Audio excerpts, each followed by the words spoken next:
Hi, I'm Caroline, and I've created a lot of things, but mostly I've created a life I love. Join me on my journey as a podcaster, business owner, and mom as I try to create all the things. Welcome to the Caroline Creates podcast.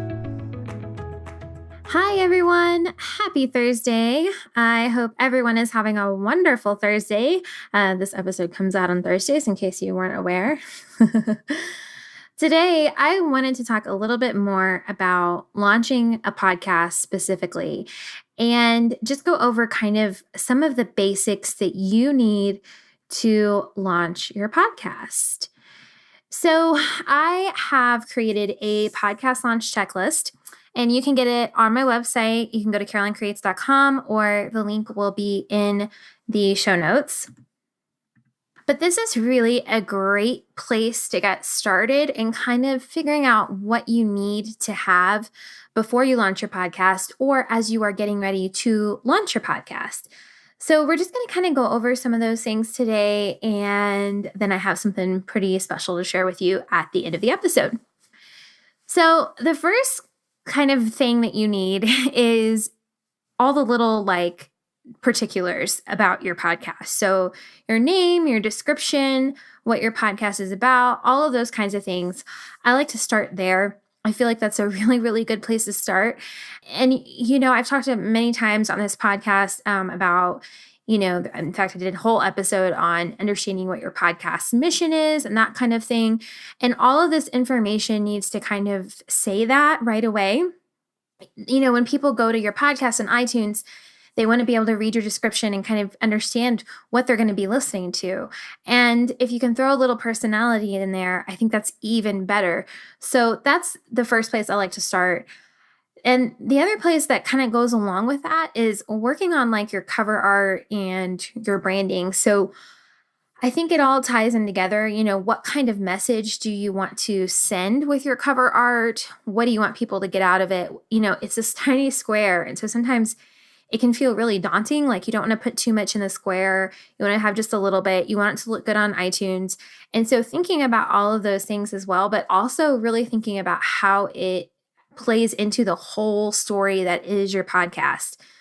Because if you have something random or very plain, it's not going to really support people's first impression of you, because obviously when they're searching, the first thing they're going to see is that cover art.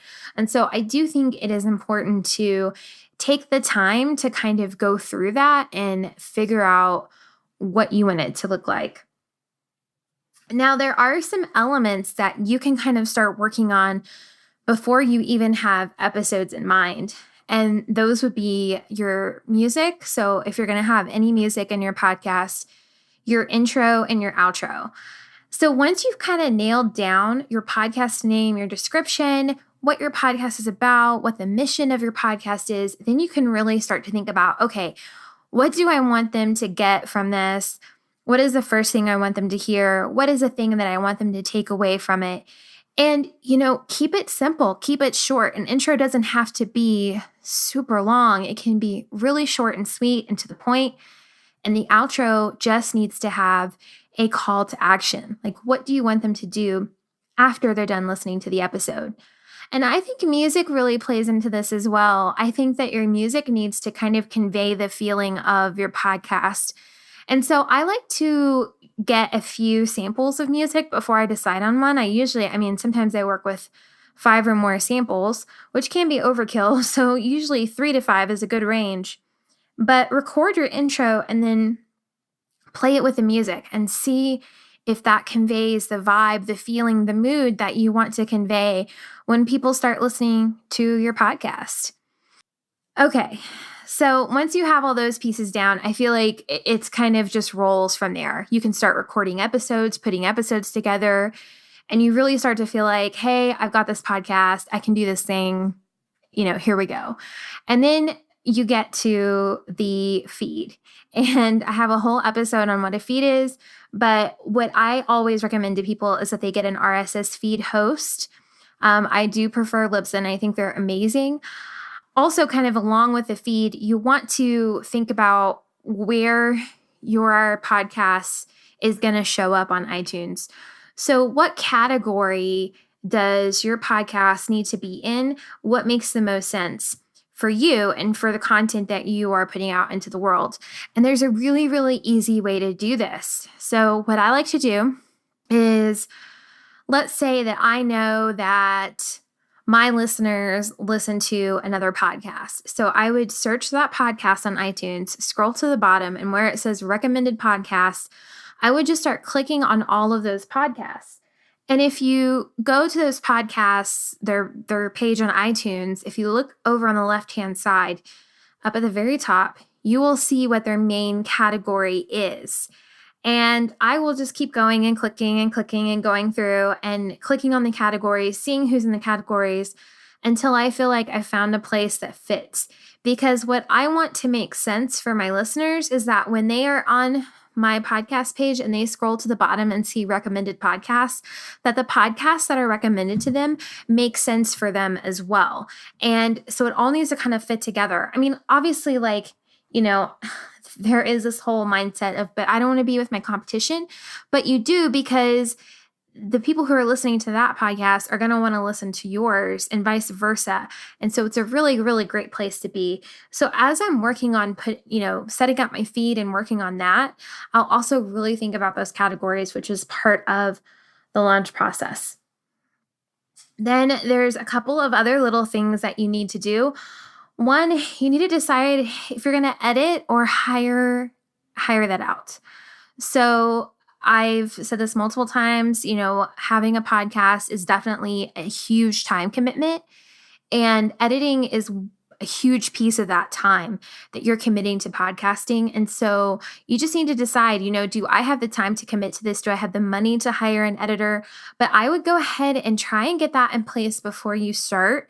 That way you don't get in a situation where you feel like you're drowning because you're behind on episodes, getting them edited, or you feel like it's hard to bring somebody in because you're already going, which shouldn't be a fear because we're pretty good at hopping in on podcasts wherever they are. But that's something you can kind of start to think about. And then as far as episodes go for your launch, you want to have, I like to recommend to my clients that they have an episode 0 or a welcome episode, an episode that introduces people to their podcast and something that they can go ahead and publish to the feed before they submit the feed to iTunes, Google Play, Stitcher, TuneIn, all those places. And then you also probably on launch want to launch with a few episodes to kind of boost downloads and get people really excited about your podcast. And I usually recommend 2 to 3 episodes being done, ready to go on launch. And then I want you to actually think about your launch. What is that launch going to look like? What is your marketing strategy going to be? Are you going to use cheerleaders, which are people who are going to help you share your podcast? Do you have a mailing list? Do you have all of your social media nailed down? And then pick a launch date. Circle it on the calendar in big red or pink or blue marker, something really bright. And remember that, iTunes right now, they say that it takes 48 hours to 2 weeks to be approved. And I'm seeing, in my experience, 1 to 3 days is kind of the range that I'm seeing for approval. So I always recommend that people pick a launch day and then work backwards from there as far as when they're going to submit to all the places. But make that part of the schedule, because it can get really frustrating if you're submitting to iTunes the last minute and for whatever reason, it's taking them a week to approve your podcast. And now you're having to change all of your launch plans. So I do really recommend that people go ahead and kind of put that on their calendar. So all of this is in the podcast launch checklist that is available for free on my website. Again, I will link to that in the show notes. And that is just like a really, really good place to start and get going, kind of pulling all the pieces together. It does feel like a puzzle sometimes. And, you have to kind of grab something from over here and grab something over here and put it all in one place and turn it into a podcast. And sometimes I feel like I'm the puzzle master, I'm putting all the pieces together for people.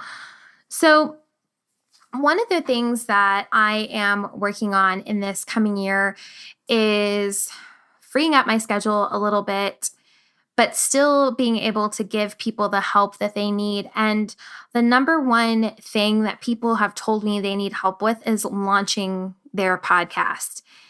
And so I have a new course that is going to be coming out, which is a mini launch guide, is what it's called, mini launch guide. And basically what it is I've taken one of my services and I've turned it into a DIY, do it yourself, get your podcast launched situation. I have a service that is a podcast launch guide, which I really, really love. It is like the best thing that I do, I think, and one of my favorite things. It gets me so fired up and I enjoy it so much, but I can only take so many a month. And I mean, it's not for everyone. Not everyone can afford to hire somebody to do their podcast for them. And I totally understand that. And so what I'm really hoping to do with this course is give people the opportunity to have something that they can do themselves, but also still have me kind of helping them along the way. But wait, it gets better. To lead into that, before that launches, I have actually created a mini challenge, a 5-day podcast launch challenge. This is a simple email series that comes to you for 5 days and helps you get your podcast launched. So if you feel like you can go through the checklist and that's all you need, this is going to be perfect for you. And I will have the link for that in the show notes. I did an episode last week and I just kind of want to reiterate here. Podcasting and getting a podcast launched can be a very big undertaking. And I've met a lot of people who say, I want to start a podcast, but I was going to start a podcast this year, and my hope is that providing these things, you can go ahead and launch your podcast and you don't have to wait till next year to do it. So I really hope that all of these resources help you because I think that everybody should have a podcast. I mean, I just love podcasts. But also, I think that everybody who wants to have a podcast should definitely give it a try and see if it's for you. So don't be afraid. Choose your own adventure at carolinecreates.com. Figure out how you want to launch your podcast, what would be the best way for you. And then, of course, I'm always here. If you need me, you can email me, hello@carolinecreates.com, or DM me on Instagram. I love getting messages and hearing about the podcast that you are working on. And again, I hope everybody has a wonderful Thursday. We've got a few more episodes left in this season. And then I'm going to be taking a break, which I am so excited about because the holidays are here and I am ready to celebrate. So happy Thursday and happy podcasting. Bye, everyone. Before you go, please head to Apple Podcasts and leave me a review. I would love to hear from you. And to learn more about me and follow along my journey, head to www.carolinecreates.com. There you can also listen to episodes, watch YouTube videos, and find out more about my podcasting services. Thanks so much. Have a great day.